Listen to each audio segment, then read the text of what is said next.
He was born and raised in these Brooklyn streets, a man who, more than any other, came to symbolize a new American breed, the gangsters. He believed in the promised land. He pursued the American dream. And he was to set up an organization that became the template for the mob. He was Al Capone. Capone was not an immigrant, but his family had come from Naples. And like other children from immigrant homes, Capone soon found himself running with street gangs. All these gangs had junior divisions. Capone, at age 13, 14, he was a member of two gangs simultaneously. The 5 Point Juniors in Manhattan, and also the South Brooklyn Rippers in his own area of Fourth Avenue and Garfield Place.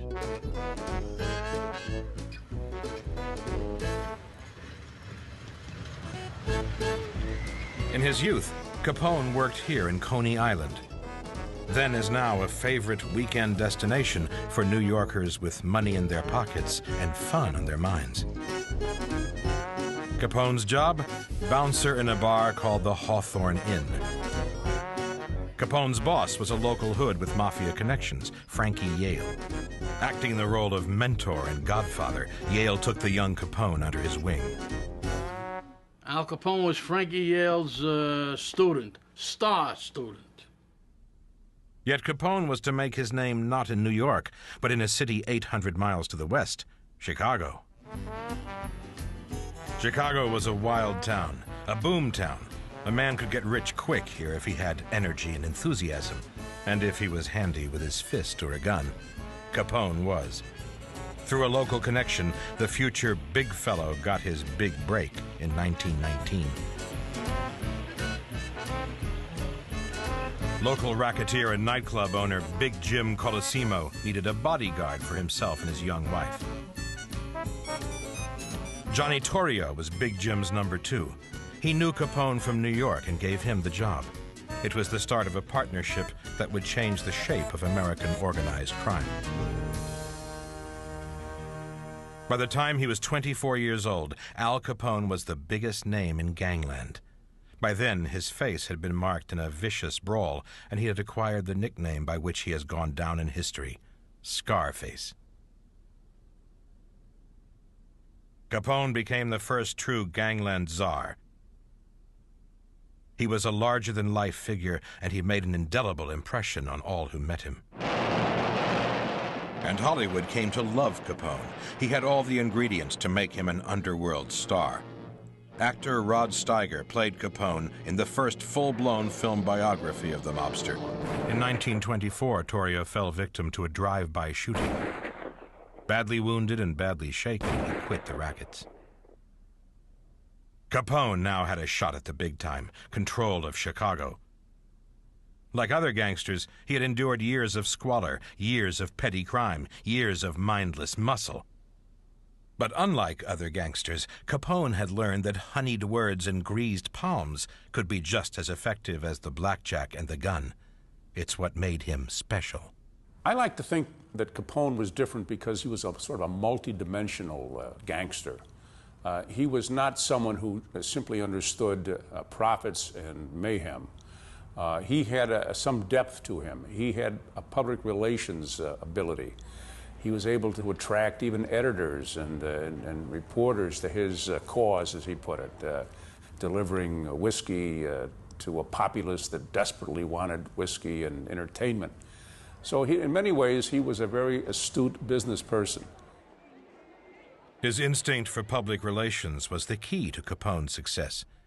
Unlike the Mafia, a Sicilian's only operation, Capone employed anyone with talent. In ethnically divided gangland, it was a smart move. Capone did things the American way. He was a byproduct of immigration and the quest for the promised land. Chicago, also known as the Windy City.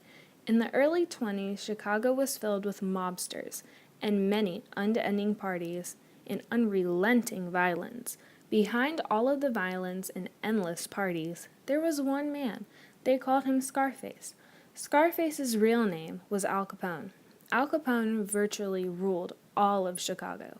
Capone's power had come from his mix of brutality and his generosity. He would pay off anyone who helped him and kill anybody who didn't. Capone was born on January 17, 1899, in Brooklyn, New York. He grew up in a rough neighborhood. He was a member of two kinds of gangs. Capone quit school in 6th grade at the age of 14. Soon after that, he started working at an inn. While working at the inn, Capone received his infamous facial scars and his resulting nickname as Scarface.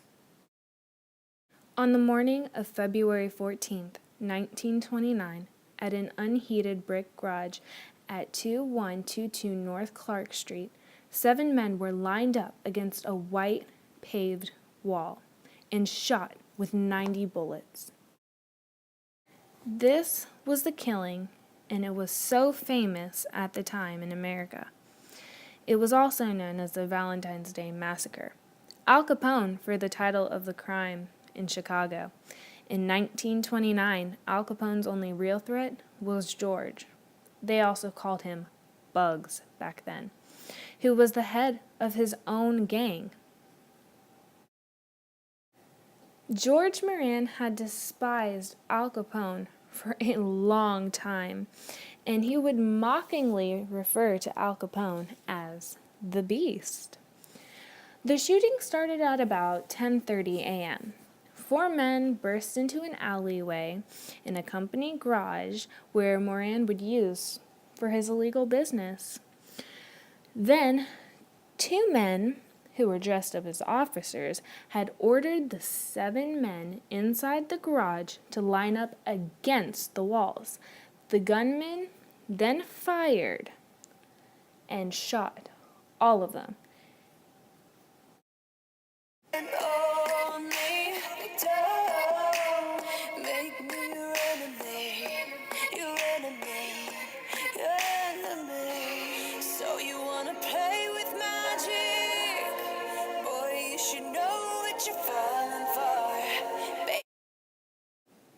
After the gruesome event of the Valentine's Day Massacre, the public became overwhelmed and wanted to capture whoever committed this horrible crime. Business and industries were also affected. Having lost so much of their own capital in either the stock market crash or bank closures, many businesses started cutting back their workers' hours and wages. Al Capone wanted to look like a good guy and have all the fame. So, what did he do? He decided to have his very own soup kitchen. Yeah, a soup kitchen. He went there. Al Capone was a notorious gangster who ran and organized crimes in Chicago during the 1920s. Nobody ever got in his way, not even the cops. He got away with so many things, such as murder, assault, and battery, and not to mention, he didn't pay his taxes, which is what got him into jail in the first place.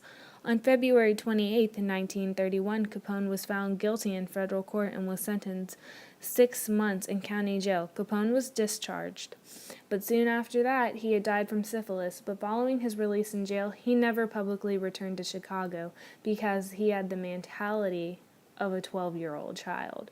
Capone resided on Palm Island with his wife and immediate family, and then he soon died of a stroke and syphilis on January 27, 1947.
doing that.